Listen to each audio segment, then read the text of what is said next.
하나님이 주권적으로 각자에게 주시는 은사는 우리가 무엇을 주세요, 특정지어 뭐를 달라고 말할 수 있는 것이 아니에요. 그것은 하나님께서 우리 각자에게 개별화된 우리를 통해서 이루시고자 하는 하나님의 뜻이 있다는 거예요.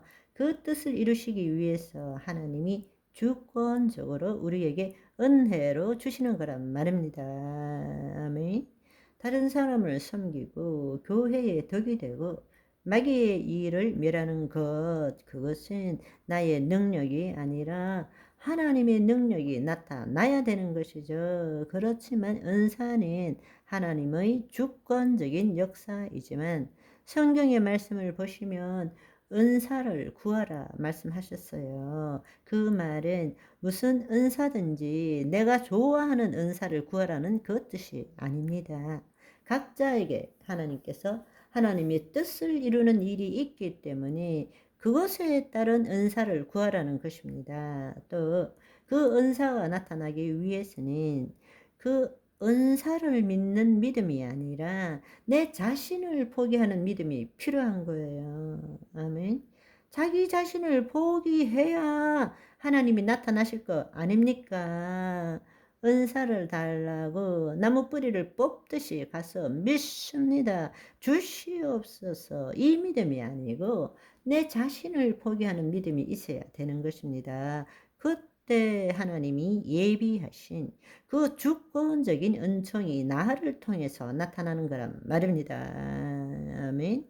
은사는 내가 남보다 잘하는 것이 아니에요. 내 능력 이상이, 즉 하나님이 나를 통해서 나타나는 것이 은사입니다. 내가 남보다 더 잘하는 것은 달란트일 뿐이에요. 그거는 은사가 될 수 없습니다. 남과 비교해서 내가 뛰어난 것이 결코 은사가 될 수는 없습니다. 불신자에게는 은사가 있을 수 없습니다. 달란트만 있는 것이죠. 왜? 은사는 성령의 나타남이시니까요. 내가 아무리 잘해도 내 능력 이상이 나타나는 것이 은사인 것입니다. 바로 하나님이 나타나는 것이기 때문에, 아멘. 그렇기 때문에 우리가 성령의 은사는 하나님의 주권이다.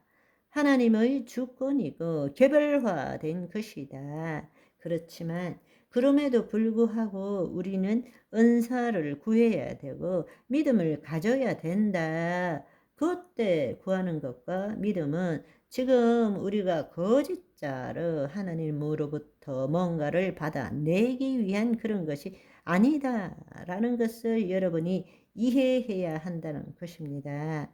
성령의 은사는 하나님의 주권적인 역사로 주어지는 선물이기 때문에 각 성도의 성화 정도와는 관계가 없습니다. 다른 말로 그리스도의 성품과 직접적인 관계가 없다라는 이야기입니다.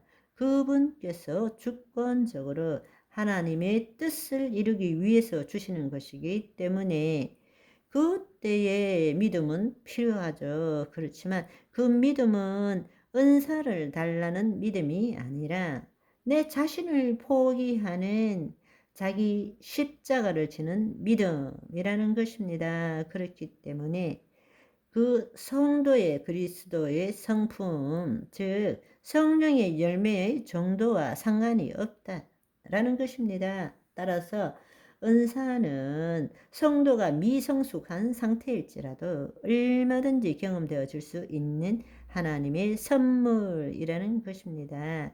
그렇지만 성령의 은사는 주로 사역 시에 나타나지만 성령의 열매라는 인격적인 변화는 우리의 혼이 하나님의 영에 거할 때 그리스도의 현존 의식이 계속되어지므로 점점점 그리스도와의 친밀함을 누림으로 훈련되어져 나타나는 것이고 평상시 삶을 통해서 나타나는 그런 것입니다. 그래서 우리가 흔히 이렇게 보면 잘못된 판단이나 남을 비난하는 것처럼 성령의 은사가 나타남에도 불구하고 그 인격이 은사에 부합되지 못하는 경우가 종종 있게 되는 것입니다. 반면에 그 인격이 그리스도의 성품을 나타내고는 있지만 성령의 은사가 전혀 없는 사람들도 얼마든지 보게 된다는 것입니다. 그렇지만 지난번 말씀드린 것처럼 둘 중에 하나만 취사 선택해야 하는 것입니까? 그렇지 않다라는 것입니다. 하나님 자녀의 삶에 있어서는 둘 다 모두 나타나야 하는 것입니다. 그런데 오늘날 교단에 따라서는 둘 중에 하나만 취하거나 혹은 다른 하나를 동등하게 보지 못하고 등한시하는 경우가 대부분이라는 것입니다. 그런데 우스운 일은 한쪽에서는 그리스도의 성품만 나타나면 뭐하냐? 하나님의 능력도 아무것도 안 나타나는 게, 또 한쪽에서는 하나님의 능력만 나타나면 뭐하냐? 저렇게 살 바에는, 저렇게 말할 바에는 차라리 없는 게 낫지. 이렇게 서로가 부정적으로 비난하고 있다라는 것입니다. 그거는 마귀에게 속는 것입니다. 우리는 성령의 은사뿐만 아니라 늘 성령의 열매가 나타나는 삶을 살아야 한다는 것입니다. 아멘. 그렇습니다. 예수님을 한번 생각해 보십시오. 예수님께서 성령의 열매만 있고 은사가 없는 예수님을 상상할 수 있겠습니까? 만약에 예수님이 은사만 있고 열매가 없는 예수님을 상상할 수 있겠습니까? 말이 안 되는 이야기죠. 우리가 예수님을 닮아가야 된다고 그렇게 주장하고는 그렇게 닮아가려고 하는데 왜 반쪽만 닮아가려고 애를 쓰는지 알 수가 없는 것입니다. 잘못된 것이죠. 성령의 열매도 주렁주렁 열리고 성령의 능력도 동시에 나타나는 삶을 살아가는 우리가 되시기를 소망합니다. 바바.